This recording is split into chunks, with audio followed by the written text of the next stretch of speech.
Terima kasih Anda masih bersama kami di Top Ekonomi dan kita ada di bagian akhir diskusi kita malam ini. Mas Fitra, kalau mendengar dari pandangan tiga narasumber yang lain, pemerintah memang sudah mengantisipasi persis atau masih juga meraba-raba mengikuti perkembangan yang ada?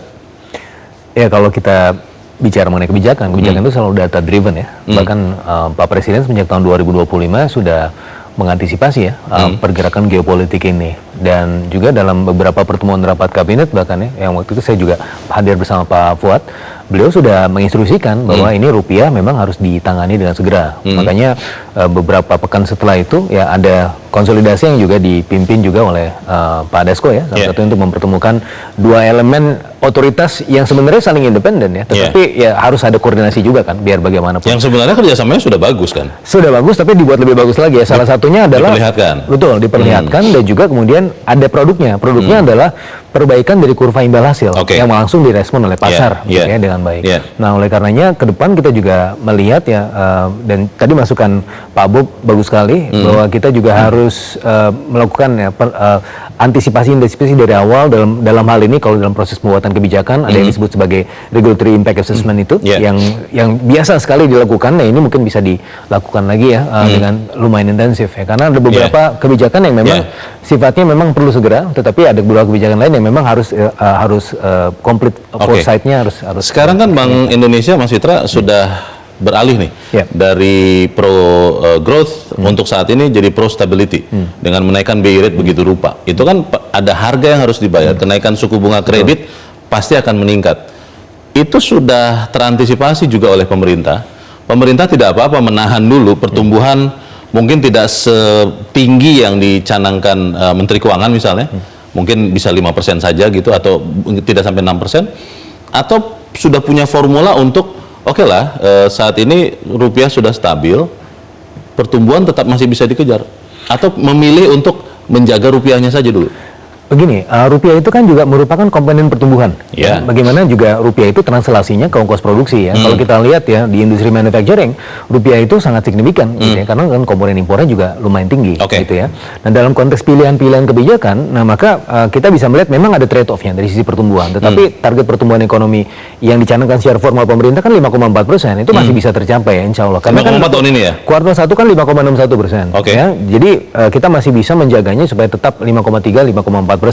Nah, on average ya, meskipun kalau dari sisi tantangan yang lain ya, dari sisi ongkos finansial itu pasti meningkat ya, dengan ada imbal hasil yang meningkat ya, pemerintah dalam bond issuance-nya pasti lebih mahal.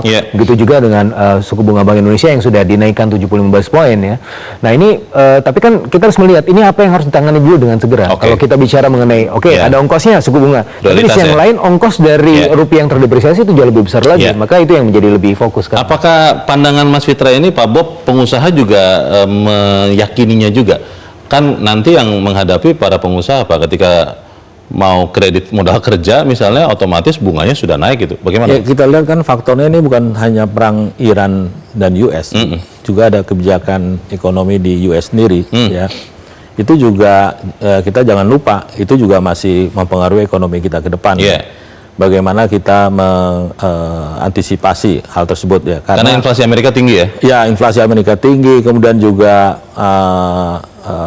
kebijakan import Amerika ya dari Indonesia yang kena tarif 19%. Itu mereka buyers yang di Amerika tuh minta burden sharing gitu loh.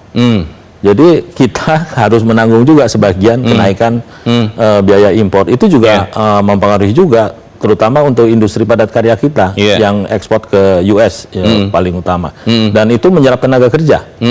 Nah, ini juga yang yang kita hadapi bersama ya, bagaimana mitigasinya terhadap industri-industri padat karya ya, itu juga harus dibicarakan, termasuk terhadap kenaikan suku bunga. Persisnya apa Pak yang diharapkan pengusaha dari pemerintah ya? Kan kalau otoritas moneter sudah memainkan perannya nih. Misalnya, saya ingat tahun lalu kalau tidak salah dengan Pak Bob juga di sini, berani tidak misalnya pemerintah menurunkan pajak pertambahan nilai begitu untuk memboost transaksi ekonomi seperti itu, atau ada yang lain? Sebenarnya kalau bisa sampai ke situ, wah bagus banget gitu loh, karena itu bisa memberikan sinyal yang sangat positif ya terhadap ekonomi kita. Tapi memang balik lagi ke fiskal kita gitu loh. Nah, yang kita harapkan sebenarnya di pemerintah itu bisa melihat sektor-sektor mana yang bisa memberikan multiplier effect. Jadi kalau dikasih insentif, dia bisa memberikan multiplier effect, bahkan bisa meningkatkan revenue kepada pemerintah. Oke.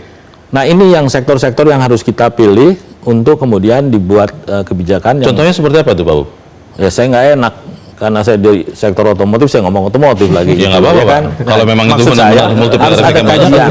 Iya. Maksud saya harus ada kajian sektor-sektor mana, ya. Biasanya kan dari LPMUI, University kan bisa melakukan kajian sektor-sektor yang bisa memberikan multiplier effect. Jadi ini yang kita sebut dengan smart spending itu loh, untuk mendapatkan smart revenue.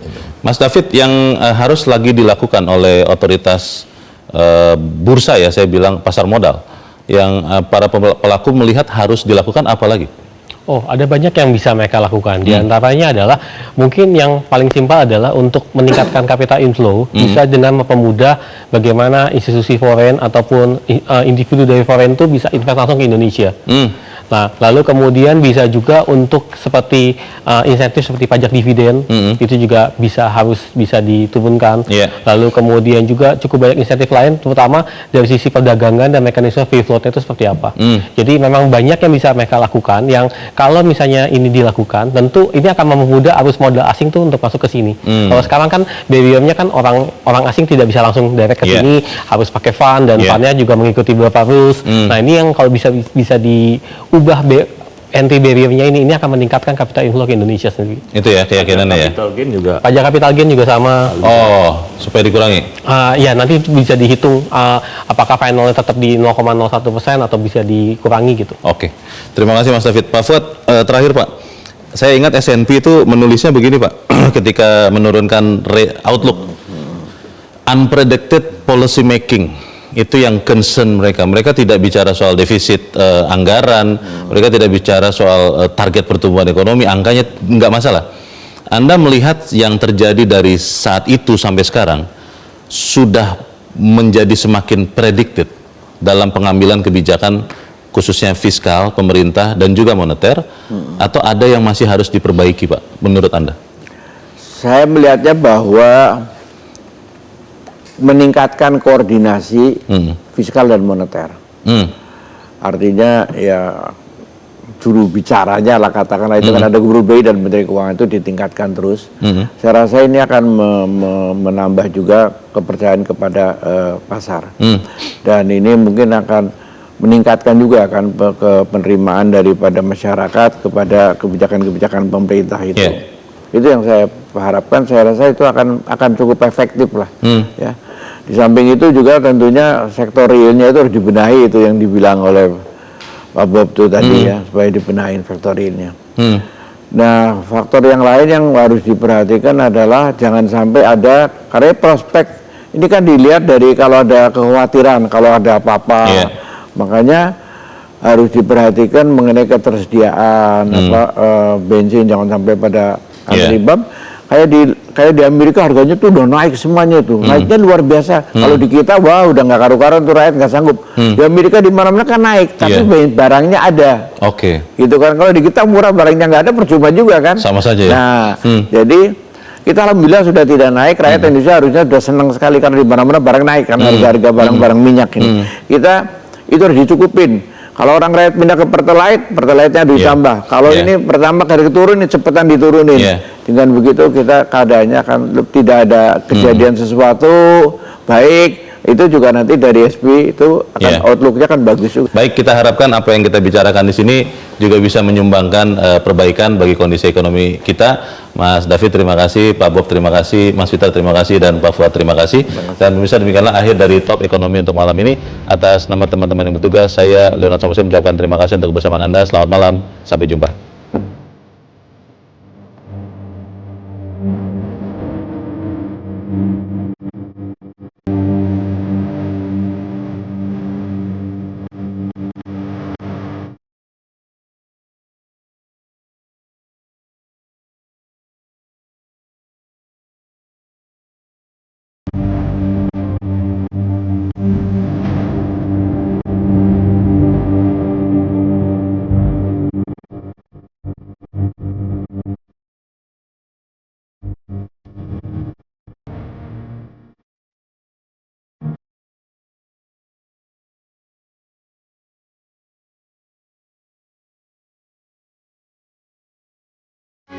Metro TV.